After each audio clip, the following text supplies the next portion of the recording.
Hello guys, welcome Tojo's life. তো সবাইকে good morning. আপনারা দেখতে পাচ্ছেন আমাদের প্যান্ডেলের বাঁশ পড়ে গেছে। তো প্যান্ডেলটা হচ্ছে কিসের জন্যে? কারণটা হলো আমাদের বাড়ি আবারও মায়ের আগমন, মানে ফলহারিণী অমাবস্যা মাকে আবার আমরা আমাদের বাড়িতে নিয়ে আসছি এবং পুজো হচ্ছে। আমরা চলে এসেছি গঙ্গা স্নানে। তাহলে গঙ্গা স্নানটা ডুব দিয়েই দিলাম এবং গঙ্গা স্নানটা কমপ্লিট হয়ে গেল। গঙ্গা স্নান কমপ্লিট করে বেরোলাম এবারে। গঙ্গা স্নান কমপ্লিট করে এবারে গঙ্গার পাড়ে যে মন্দিরগুলো আছে, এই যে আমাদের বড় মা, তারপরে আছে মহাদেব, এই যে জয় বোম বলে, তারপর আছে স্বয়ং মা গঙ্গা। সবাইকে প্রণাম নিয়ে বেরিয়ে পড়লাম বড় কাছারির উদ্দেশ্যে। এই যে আমাদের বাবা বড় কাছারি, সবাই প্রণাম নিয়েও বাবা বড় কাছারি সবাইকে ভালো রাখুন, আমরা পুজো দিয়ে দিলাম। আর আপনারা সবাই জানেন যে বড় কাছারির পুজো মানেই পুজো দেওয়ার পরে এই যে গরম গরম পরোটা আর ঘুগনির মজাটাই আলাদা। আমার দিদিকে সবাই দেখো। তো বড় কাছারির পুজো কমপ্লিট করে পরোটা ঘুগনি মানে গরম গরম একদম পাতে পড়ে গেছে।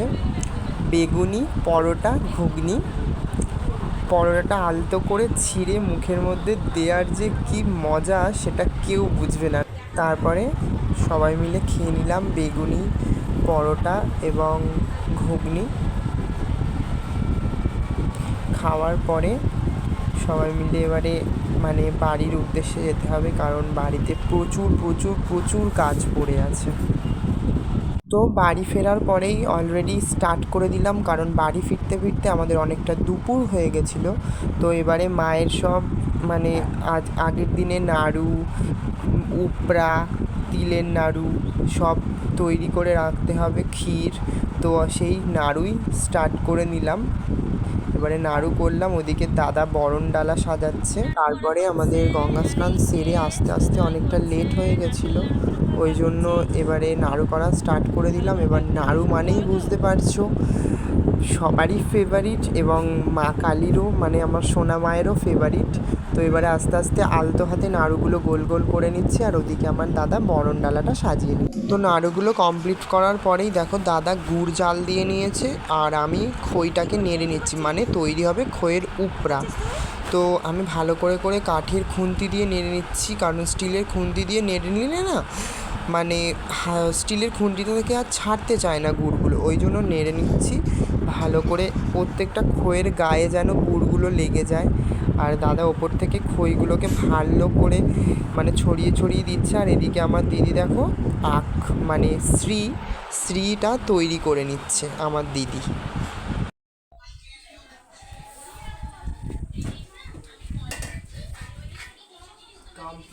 তো বাড়ির সব কাজ কমপ্লিট করে রাতের বেলা ঘুমিয়ে বেরিয়ে পড়লাম হাওড়ার উদ্দেশ্যে।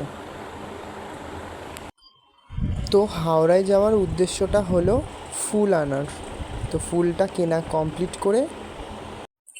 কেনা কমপ্লিট করে চলে এলাম বাড়িতে, এবং বাড়িতে এসে মায়ের আগের বছরের দেবীঘরটা বিসর্জন দিয়ে মা গঙ্গাকে নিমন্ত্রণ করব। তারপরে এবার দাদা পান সুপারি ভাসিয়ে দিল মা গঙ্গাকে নিমন্ত্রণ করে, ধূপ মোমবাতি জ্বালিয়ে মায়ের ঘরটা নিয়ে আস্তে আস্তে নিচের দিকে নেমে যাচ্ছে। এবারে নিচের দিকে নেমে দাদা আস্তে আস্তে মাকে বিসর্জন দেবে। আর বিসর্জনটা অতটা কষ্ট হয় না, কারণ বিকেলের মধ্যেই আবার মা ফিরে আসবে। তো যাই হোক, 1 বছর মা আমাদের কাছে ছিল, মানে মাকে নিয়ে সারা জীবনের দুঃখ কষ্ট। তারপরে দাদা আস্তে আস্তে ডুবটা দিয়ে নিল, দিয়ে মা চলে গেল, আবার ফিরে আসবে। ওই যে বললাম মা চলে গেল আবার ফিরে আসবে। আমরা চলে এলাম পালবাড়িতে, আর দিদি মাকে ধূপ মোমবাতি দেখিয়ে আমরা এবার মাকে বাড়ির উদ্দেশ্যে নিয়ে যাব। মাকে খুব সুন্দর লাগছে। তো মাকে বাড়িতে নিয়ে আসার পরেই মায়ের সবাই জেঠিরা বরণ করা স্টার্ট করে দিল। সত্যি কেন জানি না আমার বরণ জিনিসটা খুব ভালো লাগে। তো সবাই বরণ করা স্টার্ট করে দিল, মাকে এবার আস্তে আস্তে বরণ করে নেওয়া হবে। তারপরে মায়ের বেদিতে মানে মায়ের জায়গায় মাকে তুলে দেওয়া হবে। তারপরে আস্তে আস্তে সব পুজোর আয়োজন স্টার্ট হবে। এবারে আমার একটা বড় চাপ আছে, মায়ের জন্য সব ভোগ রান্না করতে হবে আমাকে। কেন জানি না এটা কি সত্যি মায়ের একটা ইচ্ছা নাকি আমার মনের ইচ্ছা, আমি বুঝতে পারি না। আমার বন্ধুর বাড়ি হোক, আমার বাড়ি হোক বা যেখানেই হোক, মায়ের পুজোটা হলে আমি বেশিরভাগ জায়গায় বা আমার দিদির বাড়ি হোক, যেখানেই হোক, বেশিরভাগ জায়গায় আমি ভোগটা রান্না করি। হয়তো আপনাদের আমি আরও অনেক আগে মায়ের অনেক পুজোর ভিডিও দিয়েছি। তো মানে কেন জানি না মা হয়তো খুব ভালোবাসে আমার হাতের রান্না খেতে। তো এবারে মায়ের জন্য ভোগ রাঁধতে হবে। অনেক কিছু ভোগ আছে, মানে অনেকটা রাত হবে এবং অতটা চাপ নেই, কারণ ভোর 4টের সময় ভোগটা দরকার। এবারে হাত ঠাকুর দিয়ে জেঠি বরণ করে নিচ্ছে মাকে ভালো করে। এবার বরণটা হয়ে গেলে অলরেডি মাকে এবারে আমরা তুলব মায়ের বেদিতে। তো সবাই দেখতে থাকো, আরও অনেক মজার ভিডিও আছে। মানে মজা বলতে একটা আনন্দ, মানে সত্যি একটা বাড়ির পুজো এতটাই আমরা আনন্দ করি কি বলবো। মানে সত্যিকারের দুর্গা পুজোর থেকেও একটা বড় আনন্দ, সেটা হলো বাড়ির পুজো। তো এতটাই পরিমাণে আমরা মজা করি, আনন্দ করি। হ্যাঁ, এটা ঠিক, খাটুনিটাও প্রচুর হয়, তারপরেও মানে খুব মজা হয়। আর কিছু বলার নেই, আপনারা দেখতে থাকুন, আরও অনেক কিছু আছে। তো বরণ কমপ্লিট করেই মাকে সাজানো স্টার্ট হয়ে গেল। মানে মায়ের সব মালা, মায়ের পাটাশি মুকুট, গোলাপের মালা, মানে প্রচুর মালা দিয়ে মাকে সাজাই। আর এটা জানো, আমার সাজাতে, সবাই তোমরা জানো, মাকে সাজাতে আমার খুবই ভালো লাগে।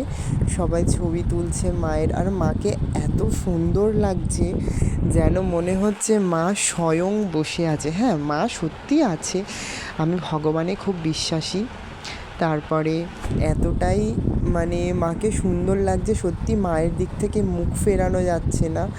মনে হচ্ছে মা বলি না মেয়ে বলি, কি বলি বুঝতে পারছি না।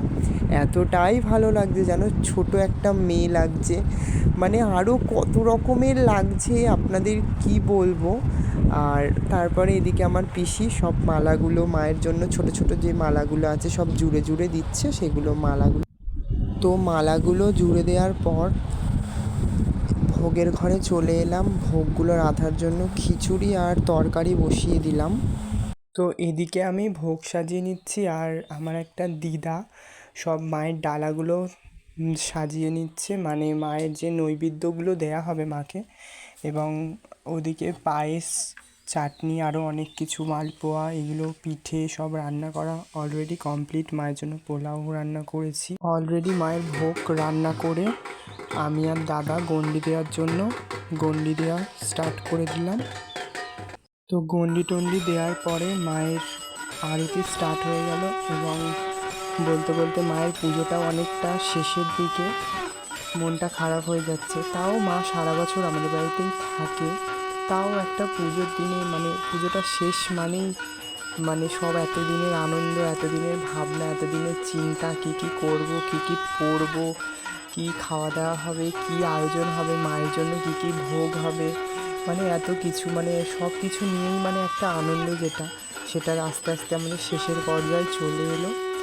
যজ্ঞের ভিডিওটা করা হয়নি, ওই জন্য ক্লিপের মধ্যে দেওয়া হয়নি, দিলে অনেকটা বড় হয়ে যেত ক্লিপটা। তো ওই জন্য ভিডিওটা বড় না করেই সবাই আমাকে একটু ক্ষমা করে দেবেন, এবং যতটা পেরেছি ততটা করেছি। মানে কাজের ফাঁকে এটুকুই পারলাম, আর কিছু নয়। এবারে ঠাকুরমশাই আস্তে আস্তে ভালো করে, আর আমাদের ঠাকুরমশাই এত সুন্দর আরতি করে, মানে কি বলবো, বলার মানে কোনো ভাষাই হয় না। মাও খুব সন্তুষ্ট হয়, আমাদেরও মন প্রাণ ভরে যায়। সবাই খুব আনন্দ করলাম মায়ের পুজোতে, মায়ের এই আরতি দিয়েই। তারপরে আমাদের পুজোর লাস্টের দিকে চলে এলো মায়ের আরতি। সবাই ভালো থাকবেন, সুস্থ থাকবেন, এবং মায়ের কাছে আমি সবার জন্য মায়ের কাছে বলছি সবাইকে যেন মা ভালো রাখে, সুস্থ রাখে। এবং আরও কিছু ছবি আমি শেয়ার করে দিচ্ছি, আপনারা সবাই দেখে নেবেন আমাদের পুজোর কিছু মুহূর্ত।